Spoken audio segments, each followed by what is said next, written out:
Grabe.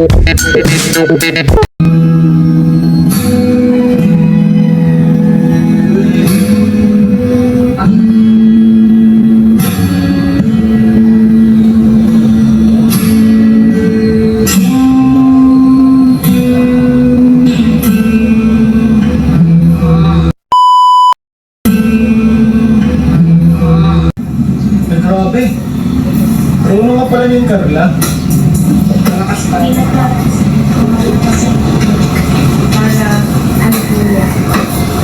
Lumabas ang katas ng bawang. Yung pala yan? Si ate po ang magaling magluto. Ate. Ay, Ate Jen. Makapatid ko ni Emmy. Chef po siya, chef.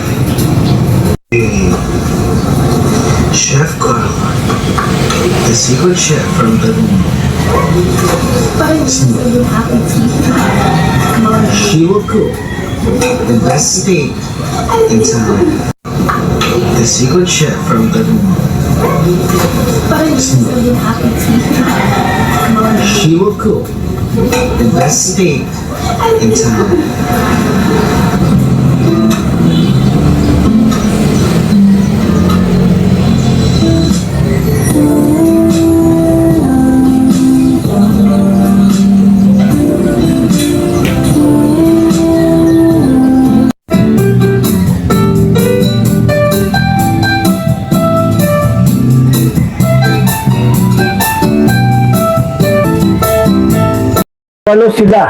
Walo silang magkapatid. Ibig sabihin po, posible po na si Carla ay mag-anak din po ng 8. Pwede po. Ano ko lang po, napapansin ko lang po mga kaibigan na si Carla po ay malaki ang balakang. Balakang ni Carla, super. Natin yung gayon. Kaya medyo malaki po ang balakang na gayan. Tapos may lahing 8 anak. Baka mag-10 pa yan. Anak ni Carla.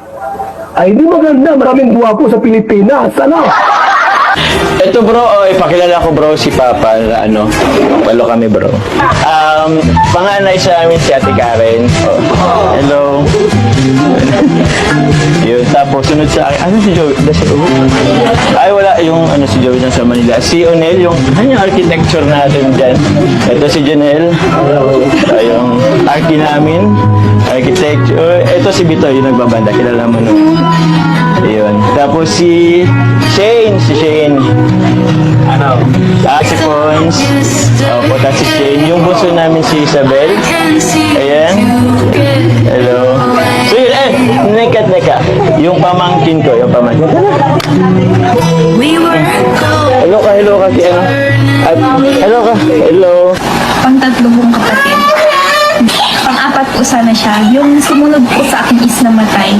Bali, 6 po sana kami. Ako po yung panganay, pangalawa is namatay.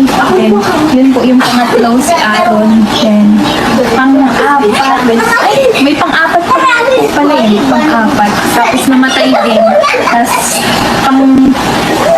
ano na po pala ito? Pang-5. Tsaka si Amber na talaga ang bunso. Ilang ano ka nito? Lagi kailangan ng party din ha? Ilan nga? 12?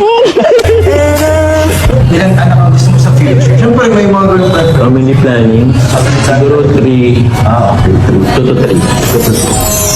0 4. Ano mga pangalan? May pangalan ka na ba? Wala pa ba? Oo.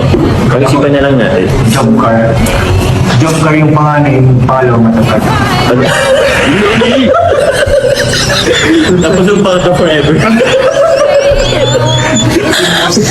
Paano mo ba ako na nasabing si Carla ng dawan? Ano ba yun?